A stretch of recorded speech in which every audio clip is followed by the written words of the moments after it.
Bonjour tout le monde. On est déjà rendu au mois d'août. L'été passe vite. J'espère que ça se passe bien pour vous, moi aussi. Alors, on va avoir toutes sortes de lectures aujourd'hui. J'ai essayé de prendre des lectures légères pour aller avec l'été. J'espère que vous allez aimer ça. Mais n'oubliez pas d'envoyer des suggestions si vous en avez. Alors, je vais commencer encore une fois avec nos héroïnes. J'y tiens, là, des femmes québécoises qui ont fait des choses extraordinaires. Alors, ça s'appelle Nos héroïnes. C'est Anaïs Barbeau-Lavalette et Mathilde Cinq-Mars. Là, j'ai choisi aujourd'hui Claire Kirkland-Casgrain. Je ne sais pas si ça vous dit quelque chose. C'est une femme politicienne et il y a une très belle statue d'elle. Je pense qu'elle est devant le Parlement. Si jamais vous prenez une marche dans Québec, ça vaut la peine d'arrêter. Alors, Claire Kirkland-Casgrain, 1924 à 2016. Jusqu'en 1964, une femme ne peut ouvrir un compte bancaire sans la signature de son mari, ni louer un appartement. Elle doit être accompagnée comme une enfant. Claire est avocate. Elle travaille fort au milieu d'hommes riches pour un salaire de crève-faim. Devant cette injustice, elle fonde l'Association des femmes avocates de Québec, du Québec. Le premier ministre, Jean Lesage, qui dirige alors la province, décide qu'il a besoin d'elle. Claire est nommée au Parlement de Québec. Elle devient la première femme ministre. Robe noire, tête haute, elle refuse de porter un chapeau comme la Convention l'exige. Pourquoi travaillerait-elle avec un chapeau alors que les 70 hommes qui l'entourent n'en portent pas? Et pourquoi n'y a-t-il pas au Parlement que de vastes toilettes pour les hommes, mais aucune pour les femmes? Claire s'occupe de tout ce qui concerne les voitures, les camions, la circulation. Elle est la ministre des Transports. Plus tard, elle sera la ministre de la Chasse et de la Pêche. C'est elle qui crée les premières réserves fauniques, de grands espaces où la nature est protégée. Claire et sa famille habitent à Montréal. Elle doit donc louer un petit appartement à Québec pour y dormir les soirs où elle finit de travailler très tard. Mais c'est impossible. Je ne peux pas vous louer cet appartement sans la signature de votre mari, madame. C'est la loi, dit le propriétaire. Une telle injustice ne sera bientôt plus possible. De retour au travail, Claire Kirkland-Casgrain fait adopter une nouvelle loi qui permet enfin aux femmes d'être indépendantes. Je signe où maintenant? Bon, alors ça fait du bien d'entendre ça. Moi, j'ai connu ça, moi, de ne pas être capable de faire quelque chose sans la signature de mon mari. Comme deuxième lecture, j'ai un petit texte que je trouve intéressant. Ça vient de Bouillon de poulet pour l'âme des aînés. C'est un drôle de titre, Bouillon de poulet, mais je ne sais pas où est-ce qu'ils ont pris ça, mais finalement, c'est sans doute pour nous réconforter. Parce que ce sont toujours des histoires vraies, puis alors donc, ça vaut la peine de les lire. Alors, celle-ci s'appelle « Ensemble, nous réussirons ». Puis des fois, il y a un petit mot avant le texte, là, puis le petit mot se lit ainsi. « Nous sommes tous comme des anges avec une seule aile. Pour réussir à voler, il nous faut absolument nous entraider. » Bob Butler perdit ses jambes en 1965 lors de l'explosion d'une mine terrestre au Vietnam. Il rentra au pays avec le statut de héros de guerre. 20 ans plus tard, il prouva une autre fois de plus que l'héroïsme vient du cœur. Butler travaillait dans son garage dans une petite ville de l'Arizona par une chaude journée d'été lorsqu'il entendit crier une femme dans une maison voisine. Sur son fauteuil roulant, il se rendit à la maison de la femme, mais les arbustes touffus l'empêchaient de se rendre à la porte arrière. C'est alors que cet ancien combattant descendit de son fauteuil et rampa à travers les buissons pour se rendre à la maison. Il fallait que j'y aille, se rappelle-t-il, même si c'était particulièrement pénible. Lorsque Butler atteignit la maison, il constata que les cris venaient de la piscine, où une fillette de 3 ans avait coulé au fond. La fillette était née sans bras. Elle était tombée dans la piscine et elle ne pouvait nager. Sa mère se tenait impuissante au-dessus du bébé et criait désespérément. Butler plongea dans la piscine et ramena la petite Stéphanie sur le pourtour de la piscine. Son visage était bleu, son pouls était presque imperceptible et elle avait cessé de respirer. Immédiatement, Butler entreprit de pratiquer la réanimation cardio-respiratoire pendant que la maman de Stéphanie téléphonait à la caserne de pompiers. On lui répondit que les techniciens médicaux d'urgence étaient déjà occupés par un autre cas urgent. Désespérée, elle pleurait et s'accrochait à l'épaule de Butler.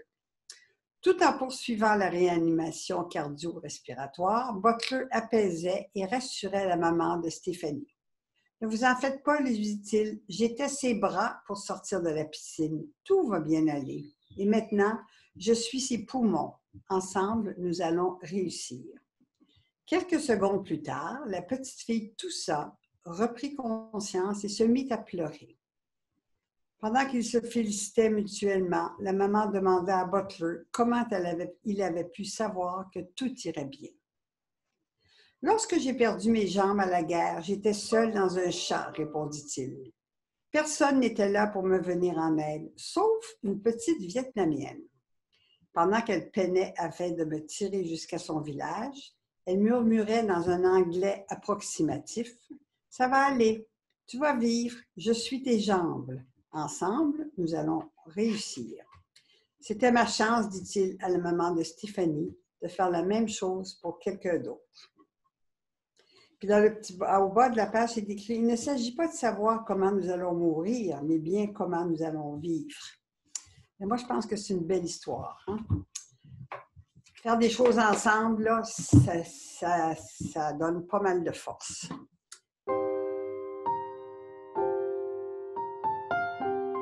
Pour ma prochaine lecture, je vais vous lire une légende. Je vous ai dit l'autre jour que la différence entre, je ne sais pas pourquoi je vous dis ça, mais en tout cas, pour me rassurer, entre un conte et une légende, un conte, c'est une histoire inventée vraiment, tandis que la légende, ben, c'est toujours inspiré de faits qui ont vraiment existé. Alors, le livre est comme ça, il est très beau, je trouve.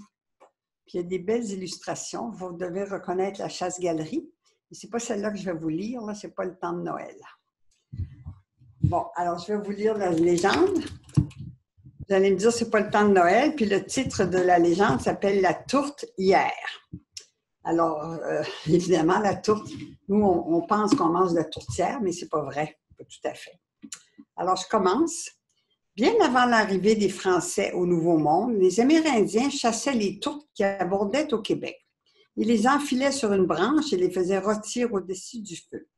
La chair des tourtes était succulente, tendre et facile à prêter. La tourte ressemblait à un pigeon. Elle avait une poitrine blanche, des ailes brunâtres, un joli cou orangé et une tête bleu foncé. Comme tout oiseau migrateur, la tourte passait l'hiver dans les pays du Sud et revenait au printemps. D'innombrables volées de tourtes venaient alors obscurcir le ciel sous les yeux ravis des Amérindiens qui guettaient leur retour avec impatience. Des centaines de milliers de tourtes envahissaient les arbres pour y pondre chacune 1 ou 2 œufs dans un délicat nid de brindilles. Au bord du grand fleuve Hochelaga, appelé plus tard le fleuve Saint-Laurent par Jacques Cartier, vivait une tribu pacifique, respectueuse de la nourriture venant du ciel. Ça, c'est écrit en trait d'union, donc c'est une expression, la nourriture venant du ciel, comme l'étaient toutes les nations amérindiennes. Malgré la profusion de tourtes qui faisaient crouler les branches d'arbres sous leur poids, on ne tuait jamais plus d'oiseaux qu'il n'en fallait pour nourrir la tribu. Tikku, c'est T-I-K-K-U, le jeune fils du chef était malade depuis plusieurs lunes. Ni l'amour de ses parents, ni la médecine du chaman ne pouvaient soulager son petit corps frêle, tourmenté par la maladie. Un jour, Tikku dit à son père « Apporte-moi l'oiseau qui roucoule ». Quelques minutes plus tard, son père lui rapporta une tourte morte. « Non, père, l'oiseau ne roucoule pas. » Durant toute cette longue journée d'été, son père tenta d'attraper une tourte sans la tuer. Le soir tombant, il revint bredouille à sa tante. Voyant l'air dépité de son père, l'oiseau lui expliqua « Père, au bord de l'eau, se meurt l'oiseau qui roucoule. » Tikku n'acheva pas sa phrase et s'endormit. Son père se rendit sur la grève et entendit un roucoulement étouffé. Il ferma les yeux et se concentra sur la provenance du son.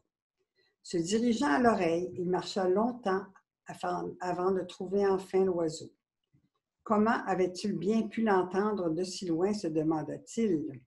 La tourte avait l'aile transpercée par une flèche. Il la prit délicatement et la rapporta à la tente peu avant l'aube. Tic-Cu l'attendait. À la vue de l'oiseau, il sourit et tendit les mains. Son père déposa la tourte sans mot dire. Tout en caressant l'oiseau qui se mit à roucouler, l'enfant chuchota. « Père, si l'oiseau retourne dans le ciel avant l'aube, il emportera ma maladie avec lui. » Sans poser de questions, son père se rendit chez le chaman et lui demanda de guérir la tourte coûte que coûte. Le sorcier, mécontent qu'on le réveillât en plein songe, lui répondit de revenir au matin. « Au lever du jour, il sera trop tard. Fais ce que je te dis, lui ordonna le père. En ronchonnant, le chaman nettoya l'aile de l'oiseau, puis concocta un baume d'herbe et de graisse de poisson qu'il appliqua sur la blessure. Il banda l'aile d'un ruban de cuir rouge et remit l'oiseau au chef qui s'empressa de le rapporter à son fils.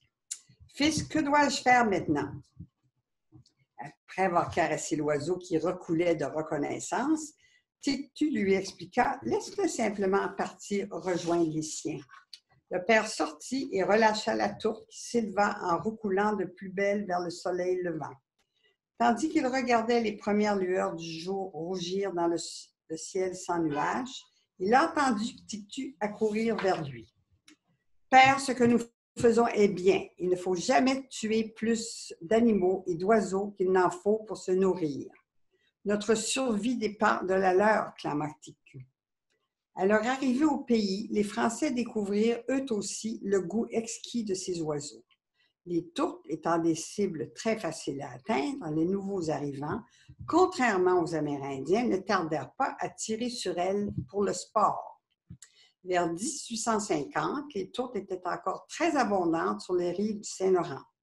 On y organisait des concours de chasse auxquels participaient des centaines d'habitants du pays. C'était facile. En une seule journée, on pouvait abattre 25 000 tourtes.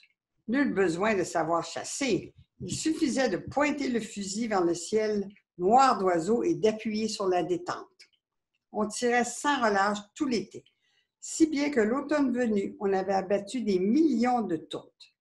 Dans les villages du Québec et des provinces avoisinantes, et même aux États-Unis, on se régalait de tourtes apprêtées à toutes les sauces et de toutes les façons possibles et imaginables. Les colonies de tourtes représentaient autant d'oiseaux comestibles qu'on n'avait pas à nourrir ou à élever. Rien ne laissait présager que cette source de nourriture, abondante et gratuite, puisse un jour se tarir. Peu à peu, pourtant, on s'aperçut que leur nombre diminuait. Il fallait être plus habile pour les dénicher et les abattre, et surtout pour les débusquer. Le ciel ne s'obscurcissait plus de nuées de tourtes comme à l'époque des Amérindiens.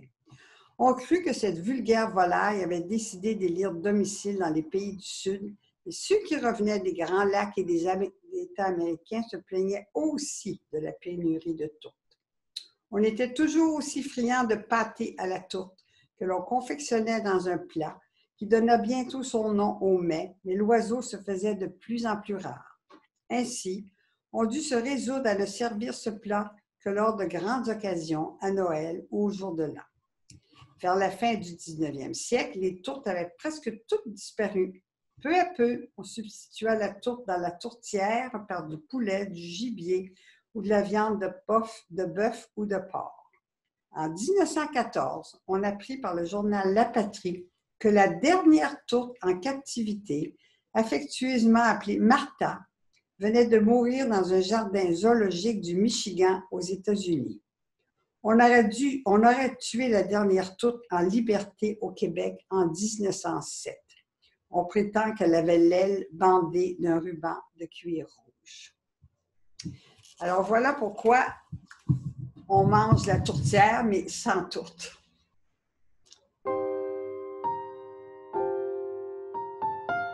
Alors, ma prochaine lecture, j'ai envie de rire un peu parce que ce Michel Tremblay-là, en fait, c'est notre auteur québécois, Mais c'est comme si, il s'était retourné sur son enfance, là, parce que c'est encore une fois conversation avec un enfant curieux. Alors, comme j'ai l'habitude, ben, je vais vous lire comme c'est écrit. J'espère que vous êtes capable de me suivre, mais ça devrait. Alors, le titre, c'est toutes des histoires, des questions qu'il posait à son entourage, sa mère, sa tante, sa grand-mère. Alors, je trouve ça très amusant. Ça s'appelle Un nom de chien.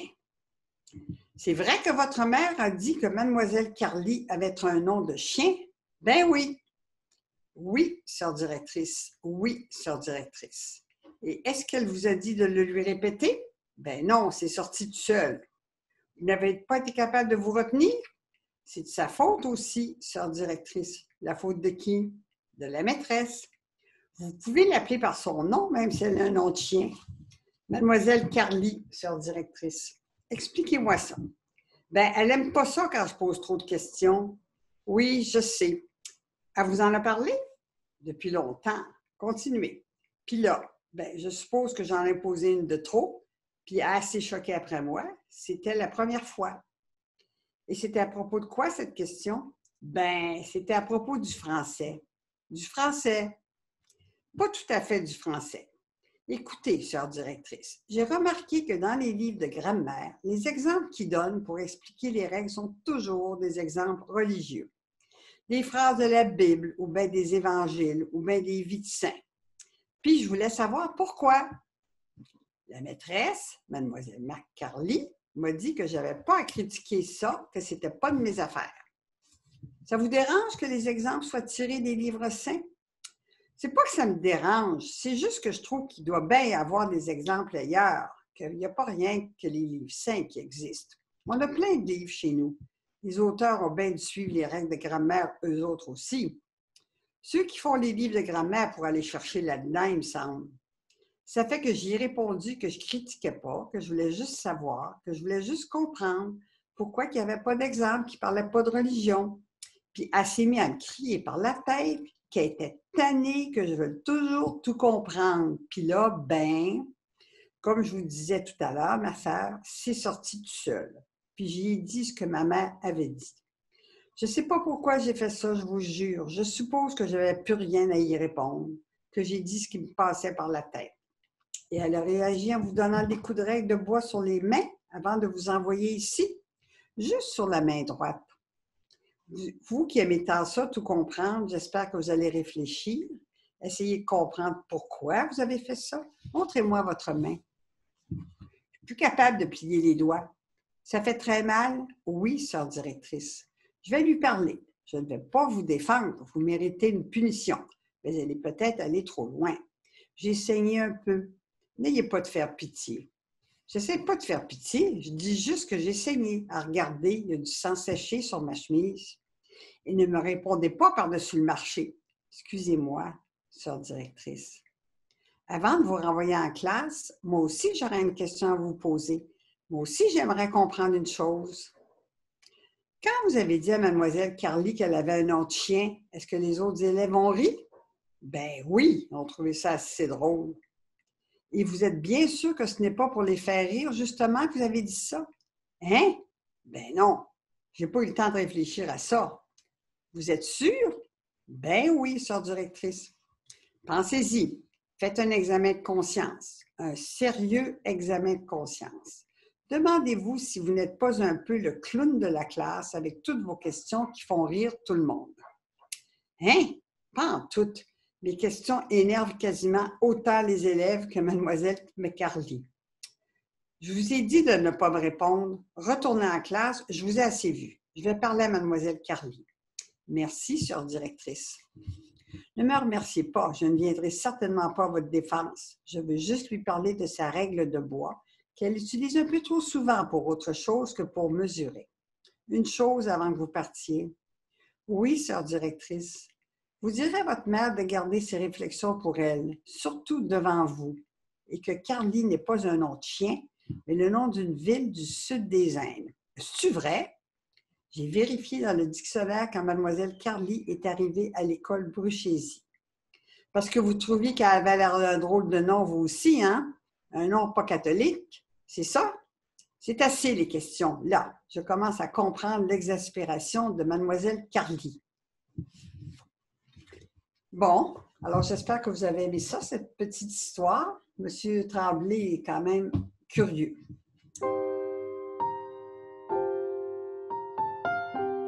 J'ai encore un livre de la collection Bouillon de poulet, là. Cette fois-ci, c'est pour l'âme des Québécois. Alors, c'est fait exclusivement pour nous. Alors, c'est toujours des histoires qui nous concernent. Alors, celle-ci s'appelle « Moment magique ». Un jour, on me demanda d'aller aider une cousine qui était enceinte et qui devait demeurer alitée. Elle avait déjà 2 fillettes en bas âge et il lui était impossible d'en prendre soin convenablement à raison de son état. Comme j'étais finissante au baccalauréat et que je n'avais pas encore déniché un emploi, j'ai accepté de me rendre chez elle à plus de 100 km de chez moi afin de lui prêter main forte pendant quelque temps.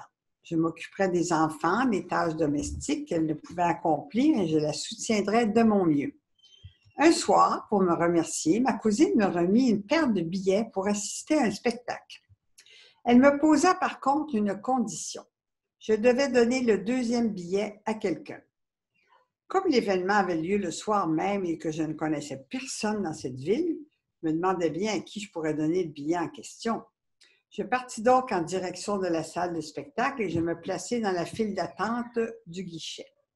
J'observais les gens qui attendaient pour acheter leurs billets, tout en me demandant quelle personne allait mériter la gratuité d'une entrée. J'aperçus d'abord une dame vêtue d'un long manteau de fourrure. Oh, elle n'a sûrement pas besoin de ce genre de charité, pensai-je. Je regardais ensuite les personnes une à une, me demandant qui choisir. Je trouvais la tâche quelque peu ardue, me questionnant sur celui qui avait un jour affirmé qu'il était plus facile de donner que de recevoir. Si je donnais mon billet à un jeune homme, il s'imaginerait que je cherchais à le courtiser. D'autres pourraient se méfier et douter de mes réelles intentions. Hésitante, j'ai décidé d'attendre encore un peu, tout en continuant d'observer les gens qui entraient dans le vestibule et de laisser les choses venir à moi. Je retournai de nouveau à la fin de la file du guichet. Finalement, une jeune fille se plaça derrière moi, accompagnée d'une amie. Je l'entendis confier à sa copine qu'elle voulait acheter un billet bon marché car elle n'avait pas beaucoup d'argent cette semaine-là à cause de plusieurs dépenses attendues. Je venais de trouver la personne idéale. Je me tournai donc vers elle et lui annonçai que j'avais le billet économique qu'elle désirait. Je lui tendis le bout de papier et lui dis que je le lui donnais, qu'il était gratuit. Je lui expliquai qu'on me l'avait remis à condition que je puisse à mon tour le remettre gratuitement à une autre personne. La jeune femme dont j'ignorais le nom en fut ravie. Inévitablement, cette dernière se retrouva assise à mes côtés dans la salle de spectacle puisque mon billet et le sien avaient été achetés pour des sièges voisins. Mais le fait le plus étrange dans cette histoire est qu'en comparant son billet avec celui de son ami, la jeune fille constata que le billet que je venais de lui remettre correspondait également au siège voisin de celui de sa copine. Coïncidence pour le moins inattendue, considérant que la salle comptait plus de 1700 places. Le hasard a voulu que je tombe exactement sur la bonne personne. Presque 30 années plus tard, je n'ai toujours pas oublié cette histoire. C'est pour moi la preuve qu'il faut croire que, parfois, la magie opère et fait son œuvre de façon inattendue. À l'occasion, une main invisible nous guide afin que nous nous trouvions au bon endroit au bon moment. C'est quand même amusant, n'est-ce pas?